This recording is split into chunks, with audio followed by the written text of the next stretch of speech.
Samples match করছে বলে সূত্রের যে খবর, এটা এই গোটা মামলার তদন্তে কতটা ক্রুশিয়াল?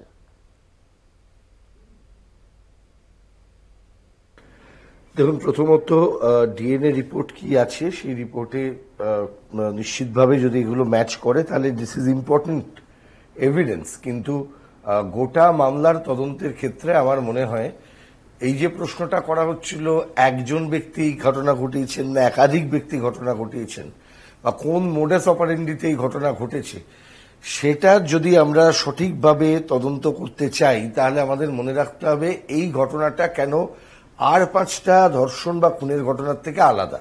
তার আলাদা হওয়ার কারণটা হচ্ছে এটি হচ্ছে একটি মেডিকেল কলেজ হসপিটাল, এটি হচ্ছে একটি সরাসরি কর্মরত একজন চিকিৎসক তার সঙ্গে ঘটে যাওয়া একটি অপরাধ এবং ইনস্টিটিউশনাল ক্রাইম যদি বলা হয় সেই ইনস্টিটিউশনাল ক্রাইম মানে এক বা একাধিক ব্যক্তি এই খুন বা ধর্ষণ ঘটিয়েছেন কিনা সেটা যেমন তদন্তকারী সংস্থাকে ডিটারমাইন করতে হবে, এর সঙ্গে এটাও স্থির করতে হবে তদন্তকারী সংস্থাকেই যে এই ধরনের ঘটনা এই রকম মেডিকেল কলেজ হসপিটালে ঘটলো কিভাবে।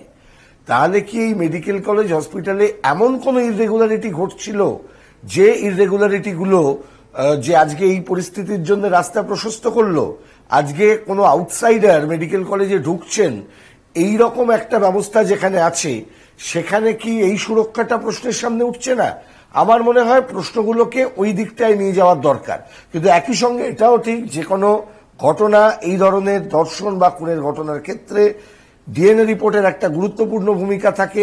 সেই রিপোর্ট আলটিমেটলি কি আছে রিপোর্টে সেটা তো আপনি আমি এই মুহূর্তে বলতে পারবো না। আমরা সূত্রের মাধ্যমে যেটুকু শুনলাম যদি সেটা ঠিক হয় তাহলে তার ভিত্তিতে আমরা বলতে পারি যে এটা একটা গুরুত্বপূর্ণ পিস অফ এভিডেন্স হিসেবে আসতে পারে। কিন্তু সোফার এই গোটা ঘটনা ইজ কনসার্ন সেখানে কিন্তু একটাই পিস অফ এভিডেন্স, এটা এর বাইরে আরো অনেক এভিডেন্স আছে যেগুলো কালেকশন করার দরকার ছিল, যে কালেকশনগুলো হয়তো যদি ওখানে ভ্যান্ডালিজমের ঘটনা, যদি ওই দেওয়াল না ভাঙার ঘটনা, সেমিনার রুম ভাঙার মতন যে সমস্ত অভিযোগগুলো পাওয়া যাচ্ছে সেগুলো যদি সত্য না হতো তাহলে হয়তো সেগুলো আনার্থ হতো। যদি আরজি করে না হয়ে অন্য কোথাও পোস্টমর্টম হতো তাহলে হয়তো আরো কিছু পাওয়া যেত।